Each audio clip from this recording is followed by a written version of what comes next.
Jamani, kama unajijua hujachanga, naomba utoke kwenye mstari mwenyewe. Sitaki kuaibishana mtu hapa. Tokeni. Toka hapa, hamna vya bure. Toka. Lukamba, ningeongea mimi, angesema wanawake hatupendani. Oh, sio nini? Toka. Nawe si uweke nini kwani? Ungetoka tu.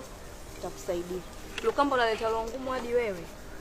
Tutakutana. Mtakutana huko lakini sio kwenye ubwabwa. Alafu bibi yako.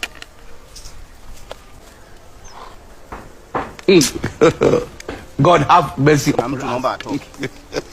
Steve, unaleta masiala kwenye kazi? Toka ndugu yangu.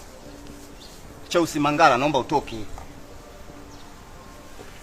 Uelewi au? He.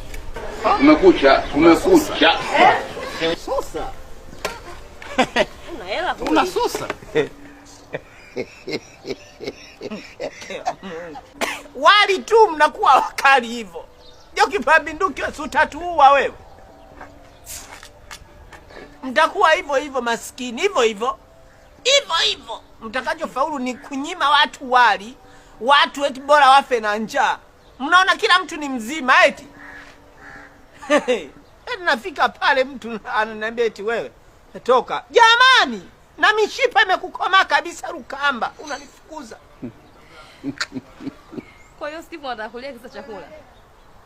Mwanaume mzima inakushinda buku ya kulipia chakula. Sasa hapo unalalamika nini? Hivi umeshindwa kulima vibarua wewe? Ukapata hiyo 1000 ukalipia chakula. Wewe umeipata. Unaona huu kila mwili ni mwili wa kutumikishwa eti. Sasa umesikia mimi nalalamika kisa chakula. Munaenda wewe. Wewe hicho kisani umeshikilia hapo, umeshikilia nini? Sasa kwa ni sani si nimeshika tu. Ni hela hiyo umeshikilia.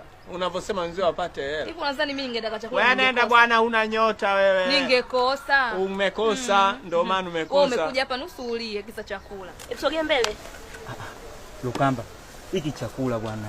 Unamnyimaje mtu? Eti ngosha. Steve, ndio chakula kwangu hiki hapa hiki. Hii monene anakuja kweli. Matatizo haya. Nakuja. Mtu asifanye mazoezi sasa nakuja. Ulikuwa unaenda.